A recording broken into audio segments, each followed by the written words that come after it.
Republic ദിനത്തിലെ parade വാഹന വിവാദത്തിൽ പ്രതികരണവുമായി മന്ത്രി പി എ മുഹമ്മദ് റിയാസ് എല്ലാ നടപടിക്രമങ്ങളും പാലിച്ചുവെന്നാണ് കളക്ടറും പോലീസും അറിയിച്ചത്. പരേഡിൽ ഉപയോഗിച്ച വാഹനത്തിന്റെ RC ബുക്ക് പരിശോധിക്കേണ്ട ഉത്തരവാദിത്തം മന്ത്രിമാർക്കില്ലെന്നും മന്ത്രി പി എ മുഹമ്മദ് റിയാസ് പറഞ്ഞു. ഇതേപോലെ ഓരോ പരേഡും ഓരോ വർഷവും നടക്കുമ്പോൾ ഇതുപോലുള്ള സംഭവങ്ങൾ ഉണ്ടെങ്കിൽ മന്ത്രിമാരിൽ എന്ത് ഉത്തരവാദിത്തമാണ്? മന്ത്രിമാർ വണ്ടിയേറ്റ് വരിക നിങ്ങളെ വണ്ടി വേണം എന്ന് പറഞ്ഞ് മന്ത്രിമാർ ഏർപ്പാട് ചെയ്തിട്ട് അവിടെ ഇരുത്തുകയാണോ? അതാണ് ഞാൻ പറഞ്ഞത്, ഒരു അധോലോക നായകൻ പിടികിട്ടാപ്പുള്ളിയായ ഒരു വ്യക്തിയുടെ വണ്ടിയാണെങ്കിലും മന്ത്രിക്ക് എന്താ ഉത്തരവാദിത്വം? അതാണ് നിങ്ങൾ പരിശോധിക്കേണ്ടത്. മറ്റു കാര്യങ്ങൾ നിങ്ങൾ ജില്ലാ ഭരണകൂടവും മറ്റുമൊക്കെ ആയിട്ട് സംസാരിക്കുക. നിയമവിരുദ്ധമായി പ്രൊസീജിയർ വിരുദ്ധമായി എന്തെങ്കിലും ഉണ്ടെങ്കിൽ നിങ്ങൾ വാർത്ത ടേക്കപ്പ് ചെയ്യുക. അതിനൊരു അന്തസ്സുണ്ട്. PJ ജോസഫിനോട് കോട്ടയം സീറ്റ് ആവശ്യപ്പെട്ട് കേരള കോൺഗ്രസ് ജില്ലാ പ്രസിഡന്റ് സജി മഞ്ഞക്കടമ്പിൽ.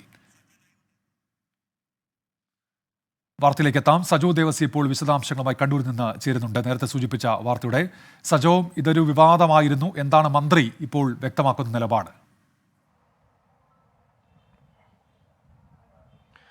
ഉന്മേഷ്, കോഴിക്കോട് നടന്ന റിപ്പബ്ലിക് ദിനാഘോഷത്തിലാണ് വിശിഷ്ടാതിഥിയായ മന്ത്രിക്ക് അഭിവാദ്യം സ്വീകരിക്കാനായി സഞ്ചരിക്കാനായി ഒരു കരാറുകാരൻ്റെ വാഹനം എത്തിച്ചത്. ഒരു കൺസ്ട്രക്ഷൻ കമ്പനിയുടെ ഉടമയുടെ വാഹനമാണിത്. വിപിൻ ദാസ് എന്നയാളുടെ വാഹനമാണ്.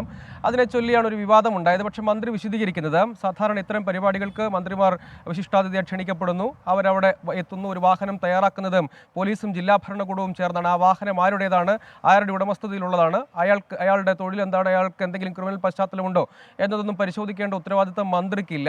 പകരം അത് ജില്ലാ ഭരണകൂടവും പോലീസുമാണ് ഉറപ്പാക്കേണ്ടത്. പോലീസിന്റെ ഒരു വിശദീകരണം, പോലീസിന്റെ കൈവശം ഉണ്ടായിരുന്ന ഒരു വാഹനം തകരാറിലായിരുന്നു. പിന്നീട് അതെല്ലാ നടപടിക്രമങ്ങളും പാലിച്ച് മറ്റൊരാളുടെ വാഹനം അവിടെ എത്തിച്ചു. ആ വാഹനം അവിടെ പരേഡിന്റെ ഘട്ടത്തിൽ അഭിവാദ്യം സ്വീകരിക്കാനായി മന്ത്രിക്ക് സഞ്ചരിക്കാനായി ഉപയോഗിച്ചു എന്നതാണ്. മന്ത്രി അതിൽ വിശദീകരിക്കുന്ന കാര്യം, താനല്ല ഏത് മന്ത്രിയായാലും ആ ഘട്ടത്തിൽ കയറുന്നതിന് മുൻപ് ആ വാഹനത്തിന്റെ RC ബുക്ക് ഒന്നും പരിശോധിക്കാൻ കഴിയുകയില്ല. ഇങ്ങനെ തെറ്റായ പ്രചാരണം അഴിച്ചുവിടുന്നതിന് പിന്നിൽ ചില താല്പര്യങ്ങളും ലക്ഷ്യങ്ങളും ഒക്കെ ഉണ്ട്. അതിങ്ങനെ ആക്രമിച്ച് ചോര കുടിക്കുക എന്ന ലക്ഷ്യമാണ്.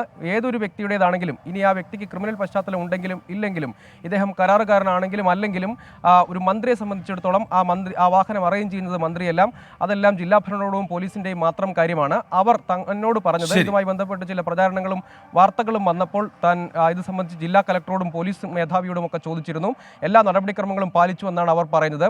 പകരം മന്ത്രിക്ക് ഇതെല്ലാം പരിശോധിച്ച് ആ വാഹനത്തിൽ സഞ്ചരിക്കാൻ ആ ഘട്ടത്തിൽ കഴിയുകയില്ല. അതുകൊണ്ട് ഇത് തെറ്റായ ഒരു പ്രചാരണമാണ് നടക്കുന്നത് എന്നാണ് മന്ത്രി വിശദീകരിക്കാൻ ശ്രമിക്കുന്നത്. ശരി സജോ ദേവസിയാണ് വിശദാംശങ്ങൾ നൽകി.